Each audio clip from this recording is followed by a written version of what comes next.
back, everybody, to the HGC Korea. I wanted to time it with the logo, try to do it a little bit early. It didn't work out there. It was an experiment that was a failure. Rejected. Going into our second series of the night, I was rejected. They kept my mic closed. Ooh, painful. Until that precise moment at which we were on camera. Yep. For Korean style. It was okay. You got back out there. From welcome back. I got more of the act. But Probably not scared welcome. some people with that one. But guys, welcome back. So we're heading into our second series of the night. It will be BlossoM versus Mighty. And this could be a series that BlossoM could take. I think that's a reasonable goal to take this series. Again, Miracle really does not want them to because Miracle could end up losing their 5-6 seed there. So I want to make sure they could stay on top. And that's the plan. The Mighty did defeat Miracle. And it was a surprising upset yesterday. A lot of people thought Miracle, myself included, would actually win the series based on their tank performance of Crazy Moving, but it didn't happen. Also, we were focusing on just top 3, Black, L5, Tempest, but Mighty is actually, well, now 2 behind because Mighty did not play yet, but they also have a chance of climbing up to third place spot. Of course, nearly impossible for second place, but still, if you go up one more, of course, better chances for the playoffs. So Mighty needs this win. BlossoM not going to change too much for them as they're still stuck in 5th place, and there's a big gap between 3rd and 4th, but they need to show what they can do, and also different patch will be hitting. So before they want to grab whatever they can take today. I think against Mighty will be a tough match, but whatever they can take, at least 2 games, of course, taking the entire series will be the best. So, looks like we're going to jump into our introduction of the teams as we are ready to go. Looks like there was maybe a technical little glitch in the system, but we're going a little bit slow today because our first series went a little bit quick. That was a quick series. If you blinked, you might have missed it. 10-minute Spider Queen game, and that tells you that we had a pretty clean game. Yes, sir. It was a perfect game in Game 2. So, yeah, we're still here. We don't know what's going on, but we'll be jumping in a soon. moment. We're going to talk about the players. The players are going to have a camera up, and we're going to talk about who's the key player. Maybe something that King said about the key player. Then we're going to do another panning shot. Then we're going to see the other team. We're going to talk about which players we think are important, where their standings are in the round robin. Maybe talk about one particular hero they played last time they played. Maybe talk about their drafting style a little bit. Just go into a little bit of a discussion about it. That's going to pan back to a wider shot. Then we're going to see the maps. And I'm waiting for Wolf to shut up. Do you want to hear a joke? That's where we're going soon. You want to hear a joke? Yeah. N.A. I heard that one before. I've seen it before, man. People say pray for California, the wildfires. People say pray for Texas. Floods, and also Florida. And for Florida. Yes, and my thoughts do go out to all those people, but the real problem is we need to pray for NA Esports. They're struggling, man. They've been struggling for a long time. Really, really long time. And it's a little bit sad, but I think that with aid from Korean boot camping and adopting strategies from other regions and maybe stop changing the roster every 2 days and fighting each other, then maybe NA could become at least like top 5 in esports. I think maybe they could pass SEA at least. I think with HGC, I think not just NA, all the regions, including Korea and EU, they all stepped up, especially in the draft. Like all the regions, especially with more heroes coming in, there are more counters to one another. But drafting right now seems so intelligent from all the regions. I just love watching draft coming up from all the regions. I think it's because we've gotten to a point where basically drafting now is intelligent because you have to draft around a lot of different factors, whereas heroes drafting for over a year was these are the S-tier heroes I got, and these are the A-tier heroes that work with them, and those are the S-tier heroes they got, and those are the A-tier heroes that work with them. But there's like a lot more complicated now. There's a lot more complexity to draft. Synergy between heroes and solo lanes are now kind of solidified. Like that's a permanent thing. I don't think that's ever going to go away in heroes. So those are things that you have to think about now. Like positions have changed this season because the meta changed. And maybe like it's actually okay that and I know I did lie because we're going to talk about the key player, we're talking about the drafting style and stuff. We're not doing that right now. But maybe in the future, like, in Heroes there have never been roles, like, right? It's never like, okay, there's a jungler, there's a top laner, there's a bot duo, and there's a mid laner. Like, that's never been a thing in Heroes. But maybe we get to a point where it's one player's the carry, we have 2 main supports, we have a solo laner that's a role, and it doesn't. And see where it says position assassin? Maybe it says carry, and maybe some of the positions say top laner or solo laner. Like, we might actually, it's okay. People are like, oh no, double support meta, please, Blizzard, fix it. We might actually get to a point where that's just the way Heroes meta is forever, and that's okay. That's okay. Yeah, it's not going to stick forever. It's always going to be going around. We may have triple support coming out sometime later on. Who knows? I mean, it can happen. Things can happen with a lot more heroes kicking in later on. And I would not love to see triple supports coming out, but still, it's like fashion kind of. The trend always goes back and forth. Yeah. We'll never know. Maybe quadruple DPS one day. Could be. I don't think so, but double support meta is the way right now. Whoever can master it faster is going to be the victor in this meta. Was because Joker's face was blurry? Yeah, I saw that too. No, I keep on thinking, maybe if it's triple support next year, then the year after, quadruple support, the year after. Oh my goodness, I don't even want to think about it. No. Well, I mean, I actually think this meta could be the meta for like at least a year. And I also think that, perhaps controversially, that if the community keeps outcrying for it to be changed, then that's also incorrect. Like, people should just learn to adapt to it and become strong at it instead of saying that it's boring or that it should be different, because it's not how the meta works. In the old days, before there was Reddit, before people whined about everything and complained about everything, like, the meta was made by the game, and people made the meta by improving and learning and finding counters instead of just crying about it. Yeah, I remember those times. Yeah, back then, there were no internet, of course. Remember when there were no patches? Remember StarCraft? Brood War? Remember when there were no computers? Well, here's good. After changing into a tank, he's been very solid, especially on the ETC. I think Gondar will also be looking his hands on ETC. So, of course, as we saw from Series number 1, continuing to Series number 2, ETC will be very highly contested with the double supports. And Johanna, as we said from the beginning of yesterday, is still coming out so much. So we're going to head into our maps now to find out where this draft is heading. Looks like Dudu especially looks to be in good spirits, making jokes over there. There's Wiz, the draft king, the expert draft maker. Good decision making in draft is one of the strengths of BlossoM. It comes from him. So we are headed to Dragonshire for game number 1 with bans on Braxis and Warhead Junction.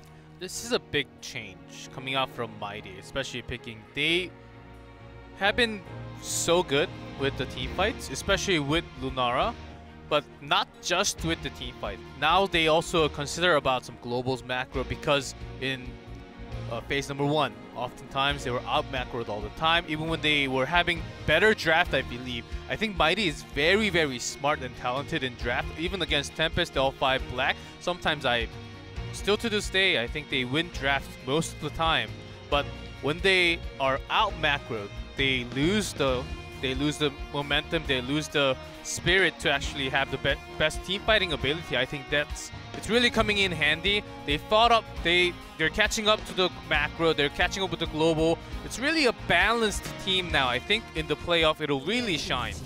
I think the development is definitely increasing in that regard, and this is kind of a big test for them.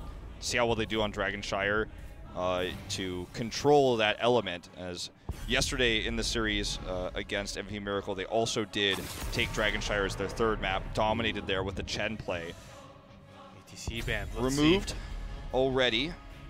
How is BlossoM going to deal with Lunara from Mighty? They're the one actually. BlossoM was picking lots of Valas, and we saw Lunara as a counter, hard countered by Joker's Lunara yesterday. Ariel is open. Seems like Mighty wants to grab on that Lunara right after.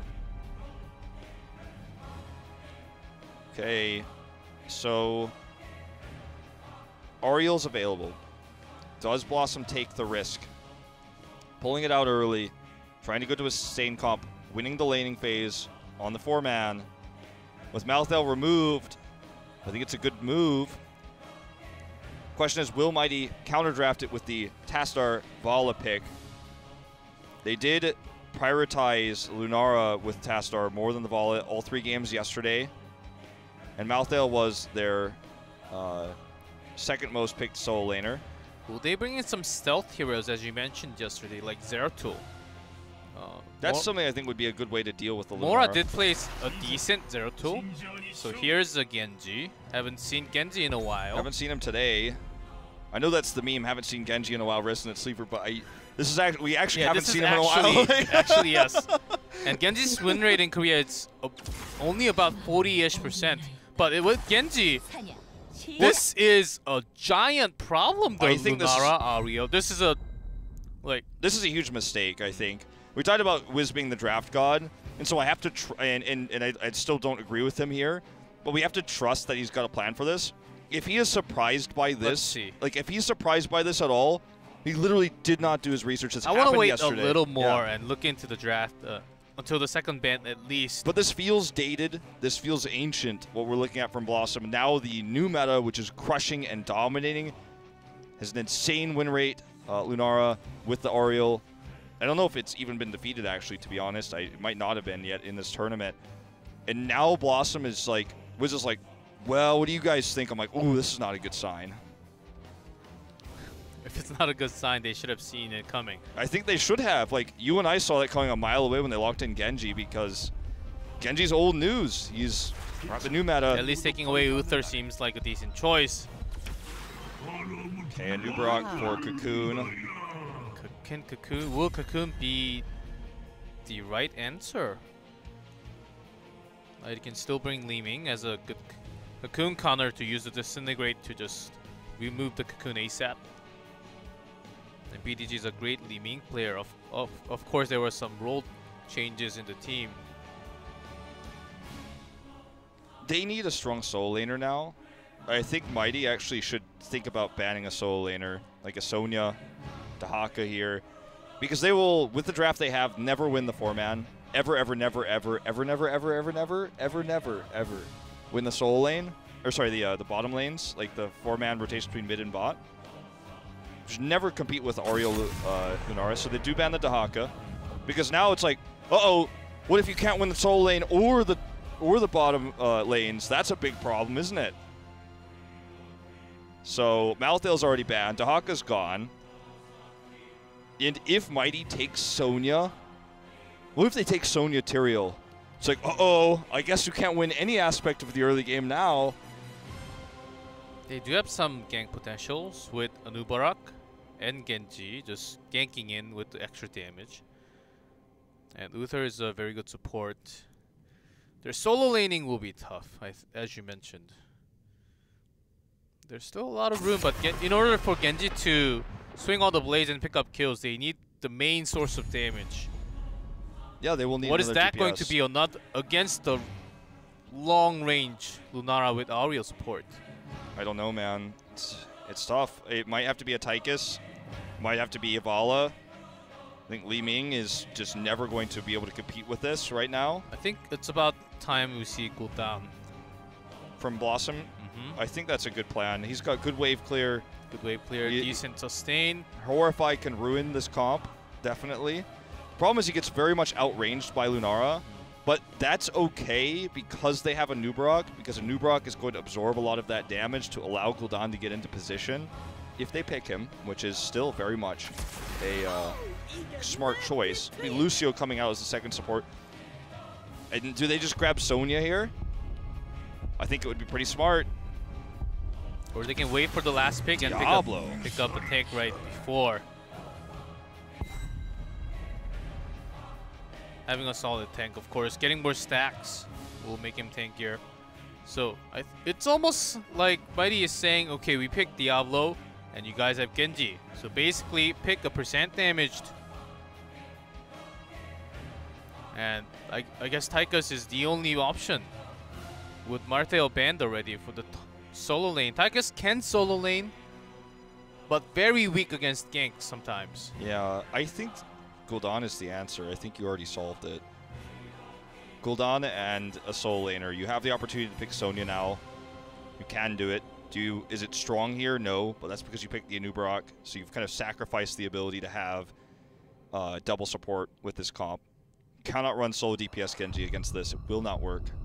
You will be crushed by Lunara. They have to pick a Soul Laner here that is not going to have a secondary support. They need a DPS and a Soul Laner. Greymane and Sonya. Okay, this is correct. Greymane has decent wave clear. It's tough because you want to be Divine Shielding both targets and you can only choose one. And you only have one support, so that makes both of the carry DPSs here a little bit weaker, which is why this is not the meta right now. Let's see, what do you bring as a double tank, or if you want more damage, I think a solid backline. Gul'dan for Mighty seems also okay. I don't think they're going to do that. I think they're just going to take Arthas. Or even Johanna for the blinds against Greymane and Sonya diving in. But who soul lanes if they take Johanna? Will Johanna soul lane? I think it has to be like Thrall. We saw earlier. It's always been a strong matchup against Sonya. Leoric. We forgot about Leoric. Okay, that's a good choice too. Will really limit the power of both Greymane and Sonya in the team fights. BlossoM's biggest problem they have two big problems with their draft in this game. One is that they do not have the 1-4-man, and in both Greymane and Genji will struggle in extended team fights against Lunara because Uther only has burst heals, doesn't have consistent healing. The sustain is always going to be better in longer fights for Mighty. That's going to be a problem. They need to dominate the soul lane, dominate with their wave clear, use the mercenary caps to control the map. That's how they can win this game. Let's go into Dragonshire to find out if they can do it.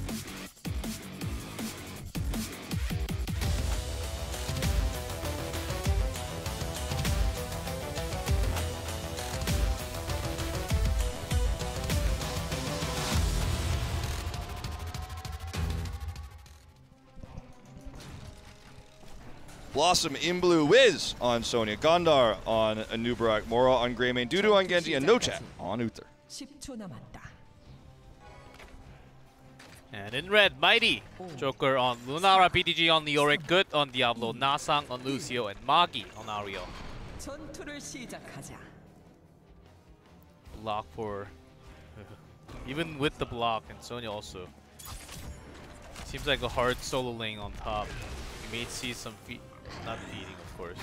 Dying Leoric. Well, we will definitely see a Leoric struggle, but that's one of the reasons why the Diablo pick here is really cool. Diablo can both function as a kind of guardian of the Ariel push in the bot lane, but also can rotate up for top ganks. Speaking of ganks, this is going to be the attempt here. So BlossoM knows they're not going to win the 4-man, so they're just going to commit to kind of this lane swap-esque move. The problem with that, though, is it's strong in this regard, especially because they surprised Mighty with it a little bit here. The weakness, though, is that who's going to deal with this bot push? Lucio, or sorry, not Lucio, Genji? Not really. Really going to be the most successful at that. There's going to be some trades here with the tanks. The wet noodle fight, as I think is the official term for this. Smacking each other with pool noodles, basically, here in this mid lane. It's more... We're not watching this action, which is what we need to be watching. Yes, and I think we actually missed the action. I think Diablo pick is more for the protection for Joker. If someone dives in, Diablo can just toss one whenever Joker is way too close to the enemy. It's very hard to kill Diablo, actually. Greymane may have to bring out the bullet if they're looking for a kill onto Diablo. So look at this. Look at how this lane swap is working. Like, this lane swap is working really well for BlossoM. They're sending 3 here. Already Mighty has sent Lucio mid because they had to deal with the top pressure that was there. And now BlossoM is kind of out-rotated Mighty. So Mighty's down here with Lunara getting bullied. And it's not just the fact that it's 3v2. It's the fact that Anub'arak is one of those 3. So Joker can't actually be in position the way he likes to be. And so they've actually kind of turned this bot lane that was supposed to be crushed into an okay situation. Are they winning it? No, but pretty decent situation. If they get this pick, they're certainly on their way to winning it. Great overpower there by Good. Good was the Zeratul that worked with the Diablo, and now he's just the Diablo, and he is just a master of the hero. Yeah, also, if Lunara does that much damage, Magi gets that much more hope and provide that much more healing. I think that's the real synergy that they are having in the bottom lane. Good squatting on the bottom right now. It's also Joker. His positioning, what I heard from Crazy Bloom yesterday was that it was basically so annoying to deal with Lunara because Joker is very sneaky with his positioning. Just pokes one and just goes back all the time. You have to do this kind of kiting motion with his, hold that thought, he's getting stunned to death there. Can't position when you're stunned. Very well executed here by BlossoM. But when you are playing the Lunara like this, you do want to fire, step back, fire, step back. You want to make the, because Lunara actually has two movement speeds. One is when she's at her fast one, the other one is slow and kind of the jump. If you press C, you can actually see it in game. It's kind of funny. So you want to attack and then move back when you're in the speed move so that you can get away and then come in slowly, hit the shot, and back off. Because of the pick, they will get the first Dragon Knight. BDG is going to rotate down now. Unfortunately, used his Wraith Walk way too early, so he does get smacked by the Dragon Knight. And this has been every aspect of this early game has not gone the way Mighty wanted it to go. It's not gone the way that it should have gone. And this comes from BlossoM's really cool rotations top, attacking mid, looking for those picks, ruining this bot lane, and using their CCs to chain together Joker, punish him when he's up at the front. That's how they got that first kill. And this will continue potentially if Mighty doesn't make some changes here. Okay, Good's gonna look for the overpower here maybe. I like this Dragon Knight, but I think if Dragon Knight went top, because Sonya can win lane so hard, if the Dragon Knight gave more power to the top lane, could have been a lot better, I think, for Wiz, because Wiz will be pushing anyhow. If you give some more power to the top lane, you can just take care of the fort really easy and take control of the Shrine from the beginning of the game. I think there's definitely something to that, absolutely. They're going to control the Merc camps like what they needed to with their better wave clear. They have been controlling that all game. In fact, I would love to see a rotation down neutral, but the reason why I think they went bot was because they wanted to control the lane that was the bad matchup for them, because the top lane is already won, and sure, they could have won harder, but instead of that, they just wanted to kind of even the playing field across the map to make sure that they could continue to dominate. And again, with their fast wave clear, they are going to come over here. Uther, he's got burning, it's Holy Fire, I think is what it's called for him. It used to be called Burning Rage. He's got that here early on, so he's going to do the AoE damage with Greymane to clear that camp. So BlossoM is doing as we said they needed to do. They needed to control the mercenary camps. They got the first pick onto Lunara, which got them a Dragon Knight, and they have really been controlling this game quite well. Understanding where they're strong and understanding where they're weak is absolutely what BlossoM has been able to figure out with this draft. They're gonna make a big push onto the bottom lane. Of course, now even with the camp on the other side and the death of Joker was a big tool, and now they should be a little intimidated against the gank potentials coming out from the other side. So weird to see a new Brock as a lurker, but he actually looks so much like a lurker. That Impale is basically like the lurker spikes, attacking. yeah. Yes, exactly. It's really cool. I actually love that so much. It's a great skin. As a StarCraft fan, I approve. BlossoM actually hits 10 already. Leap. They want to continue to use these CCs to get the picks. I don't know who's in the cocoon actually. Okay, this is going to be Lucio. Okay, the CC does not come too perfectly and could not really body block. The speed boost came in handy for Nasan. So Leap and the Dragon Blade, they're going to try to burst down with Go for the Throat Lunara. They didn't take the approach you thought they might take, trying to get Cursed Bullet to blow up the Diablo first, then get into the backline. They took the more aggressive approach. Here's an Entomb. Speaking of aggression, Mora is caught here. APOC is tossed. That looks like it's going to be the pick here. Divine Shield, though. Leap bought enough time for him to get the shield, and he will survive and do so much more damage. That leap timing was perfect. Remember, this is a fight without Lunara, because she was down here dealing with the Siege Giants. The fights need to be, for Mighty, won by Lunara, by the poke, by extended long fights, not by picks. So even though it's cool they have the Diablo and the Entomb combo for APOC, the damage wasn't there in that last fight. Lunara needs to be with the team. They need to win the longer fights. And this could be one of those longer fights. Oh, commitment here already to the cocoon. Leap for the escape here against Dudu's Dragon Blade. He's going very deep into the minion wave. They got the pick onto Ariel. That means no more heals. Picks up a kill onto Lunara. Seems like Joker will be having a tough time against all the dive this game. I'm actually just insanely impressed. Lucio is OP. I'm insanely impressed as to what BlossoM has been able to accomplish this game. First the lane swaps, then the team fighting where they understand exactly how to kill the Lunara, where to punish, sprays coming out. This is a great game from BlossoM. You know what? I didn't have faith. I did not have faith that they were going to be able to make the Genji pick work against Lunara. Did not have faith the Greymane was going to be enough in these team fights. Were they going to have enough sustained healing? And they have proved me wrong, getting consistent picks. They're 4-1 right now. They've gotten 2 Dragon Knights. They're going to get level 13 first. And they are right now walking the path to victory as Mighty is just struggling to, with the Diablo as the main tank, find these longer fights.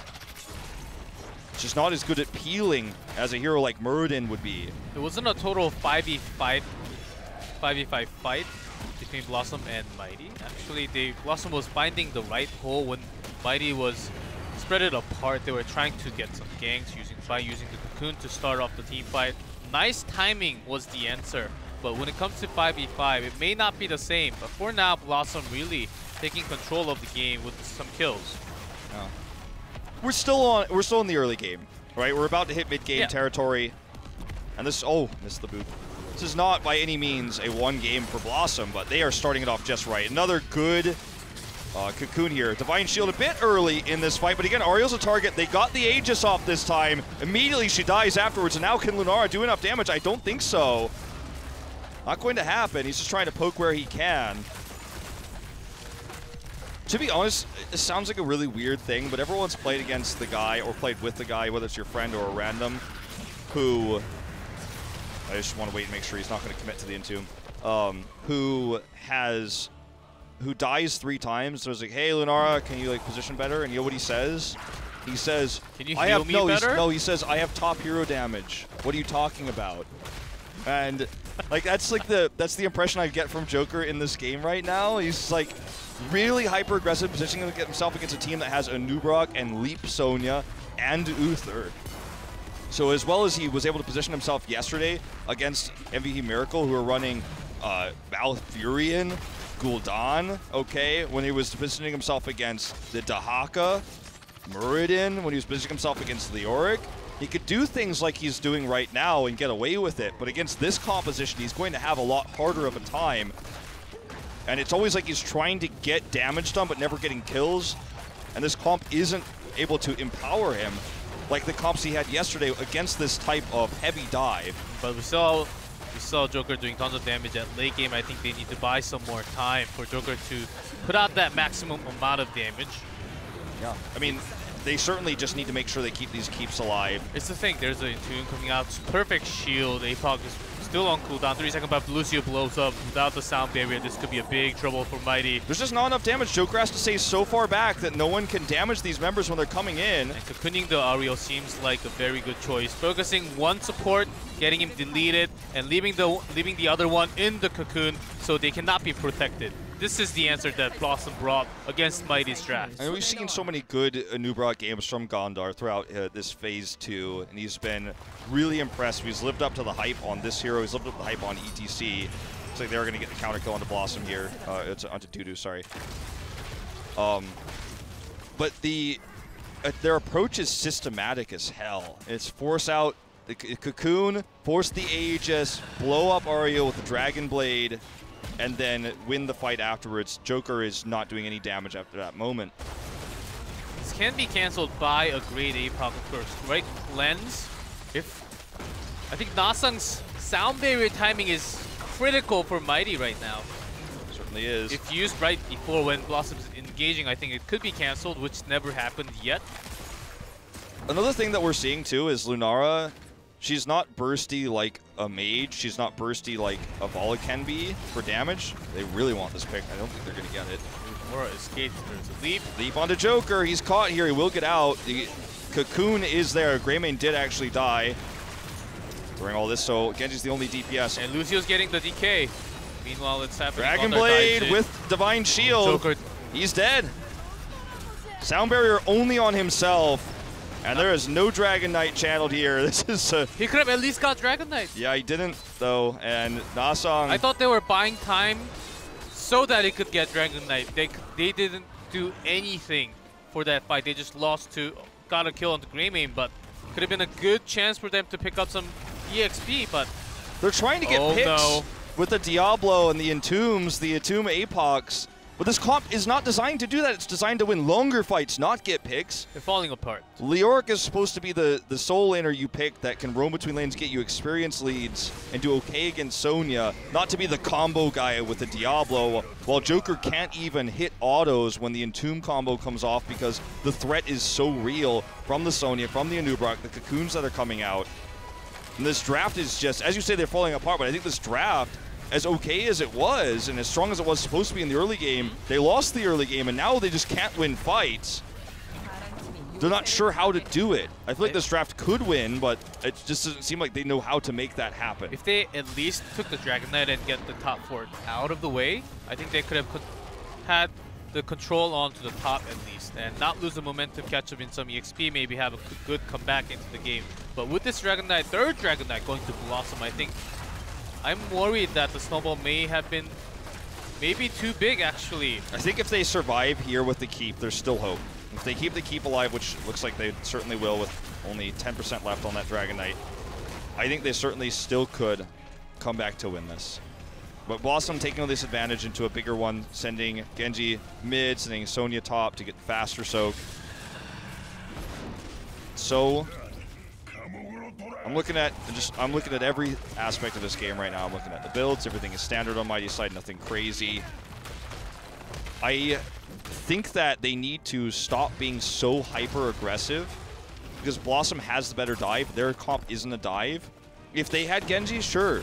Or if they had you know, a burst mage, like if they had a Gul'dan instead of Lunara and they were getting these Entombs, I'd be like, okay, I can see the argument for this. But when they're getting these Entomb Apox off and being hyper-aggressive on the blue side of the map, when there's Leap on the other side, when there's Genji who has Divine Shields, Dragon Blades, when there's Anubrak's Cocoon, you just need to take the slower defensive fight. You need to wait for their dive. You need to catch the dodgeball, not throw the dodgeball in this equation.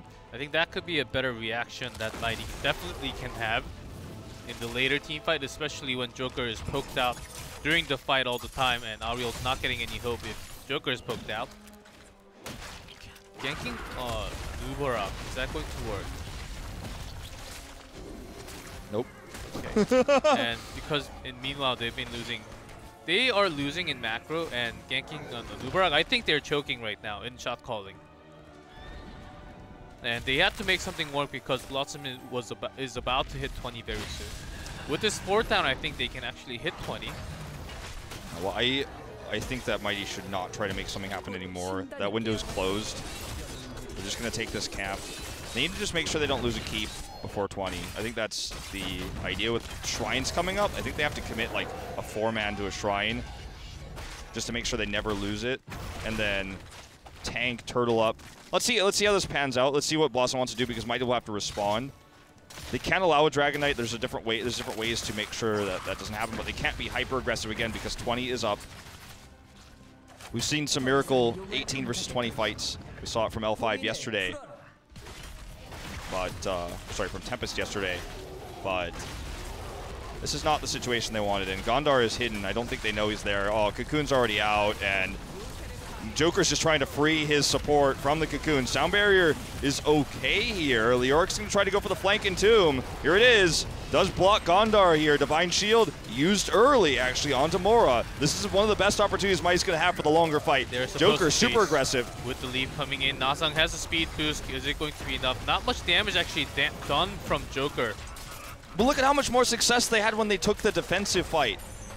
They lost the Dragon Knight for it. Sadly, there was no way they could actually stop this from happening. But that was their best fight all game long. And it still wasn't enough. At least they did not lose any members. They were actually doing some damage. And they have to take this Dragon Knight down for sure. Because they cannot lose a key if they want to have some longer games so Joker can do maximum amount of damage later on. There's no minion wave with this. Maybe they could kill the Dragon Knight before it kills this. Well, where's that Attainment Strike? I think it's still going to go down. Attainment Strike just a little bit too late there. So close. They didn't have a minion wave with it. Wiz lost so much health on this. If they get a pick, they could core here, but I don't think that's going to happen. BlossoM does not have shield, so they cannot go in anymore. Just got the Cocoon back, so I think shield was what really had them on a defensive one, not just taking the keep, not really going in all the way. They can still press the advantage. Mighty is still a little bit away from 20.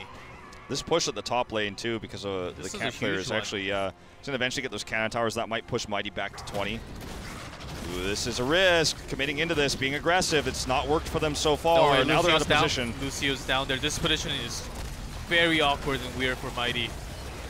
Okay, Dudu is dragon blading here. Is getting burned down though. Joker protected. APOC goes off here.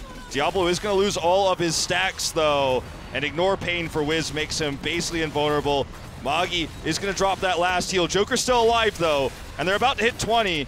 Mighty's on the retreat. Sorry, BlossoM's on the retreat. Leaping the beetle. Is it going to work? Chase down no chat for sure. And can he chase more? Does have another. Lucio's got the leap. speed. And Joker is full health. He can get more kills. They want to get that Redemption Uther as well. They Nicely done by Dudu, who barely escaped. They want this Uther pick too. They wasted Redemption. They're going to get it. Will Good get out alive? He does. He lost all of his souls, but he came back into that fight real quick. And every single one fight for Mighty has been done by defensive counter engages, never by being the aggressor, and this is no exception. They need a long team fight just like that. That beetle allowed Joker to leap over and allow him to chase the entire team.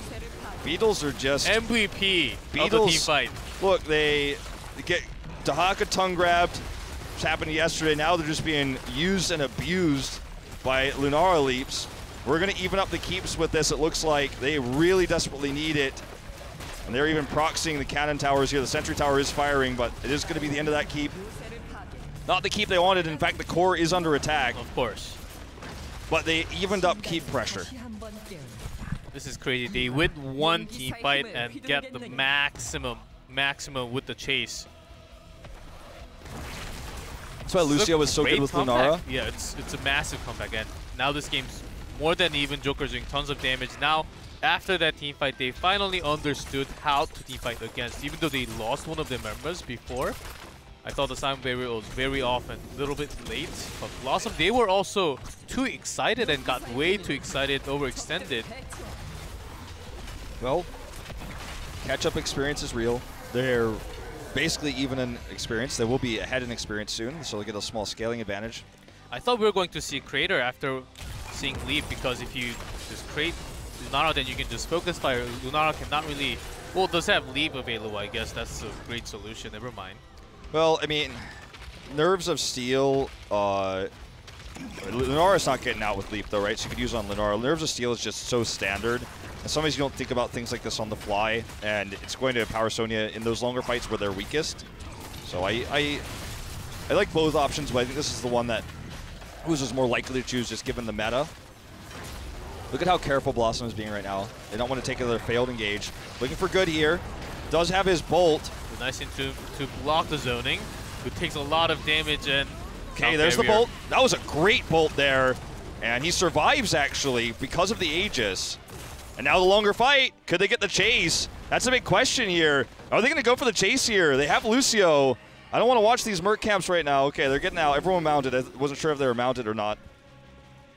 Now the camp pressure at the top will eventually get that fort, but that's not that important. The importance is always going to be on keep advantages, which won't change until the Dragon Knight is taken.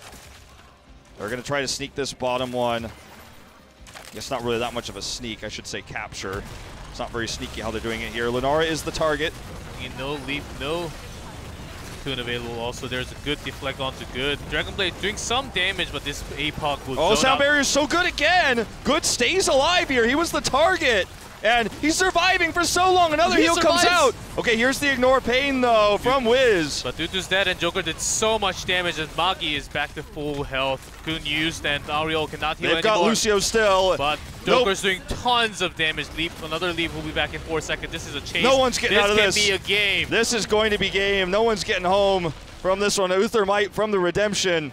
I suppose that Fort Wall is still up at 22 minutes, so maybe they will get out with a Nubrock as well. But if they didn't have that wall, he would have been dead. This is going to be a Dragon Knight marching down mid at 22:30. The Mighty takes two critical defensive engages when BlossoM dove in. Two late game engages. One gets them the fort. The second one wins them the game. Supreme late game. Look at the damage from Lunara. She gets solo the core. I mean, it is insane. That is going to be game over. Mighty with the comeback here with the late game Lunara on Dragonshire wins them the first game of the series. So far, BlossoM seemed like they had a very good solution, but later on, the damage coming out from Joker was the difference, the biggest difference. Until level 16, Genji took some damage. Well, 4 autos on him when he had deflect, didn't do too much, but once it gets to late Supreme late game, if you take 2 shots, 3 shots from Lunara, even if you have that deflect on, the poison will kill you. And Genji, after seeing that, he was like, maybe it's time to get out. I can't really Dragon Blade too much, and the swinging Dragon Blade onto Diablo, of course, doesn't do too much damage. We saw from the Hanamura cinematic that Dragon Blade on Diablo does no damage. You can tell, even with the Diva. That is true, man. Don't suggest that anyone drafting Diva. That's not what G Club's suggesting, but yeah. So, wow, okay. Defensive engages, they finally learned at the end when they were forced to, because if they messed up, they would have lost the game, that trying to chase members of the other team and trying to entomb combo was not how they were going to win fights. It was going to be defending when the dive came in. I think BlossoM was very careless in all their fights, and often the target was good because he was the only one exposed, so Dragon Blades were wasted, Divine Shields were wasted trying to kill good. In that last fight, they finally got him. Like, finally. And then everything went wrong because Lunara is there, she's doing free damage, and they've got Lucio for the chase. So she would have outrun everybody. Sure, Anubrak ducked under the gate, so he survived, right? But, I mean, she's going to outrun everybody with the Lucio speed boost. No one's mounting, everybody's dying. And that's how you win those fights. We saw it yesterday. And so far, this week, Mighty has a 4-0 record with the Lunara compositions, not even every time with Ariel. And I think it's time to maybe even just consider... sounds crazy, but why you ban the ETC when you could be banning the Lunara? Yes, why not? And everyone's like, how do you do with Lunara? Like, I tried this comp, I tried the other comp, I took the Ariel away, I don't know what to do, and you could actually just ban her, it's fine. Yeah, I think that's actually a good answer that Miracle also did not take yesterday and ended up losing 0-3. And I think it's about time for also BlossoM to... It may be a different story in some other maps, like BOE. You can actually... You don't have to wait to... You don't have to drag the game until the late game. I think with that much early snowball, I think in BOE, I think BlossoM could have actually finished the game by then. But this was a Dragonshire, and if you go to somewhere like Spider Queens, I think Mighty will also have the late game. So picking a map will be a very big thing. Even if... Let's see. Sky Temple.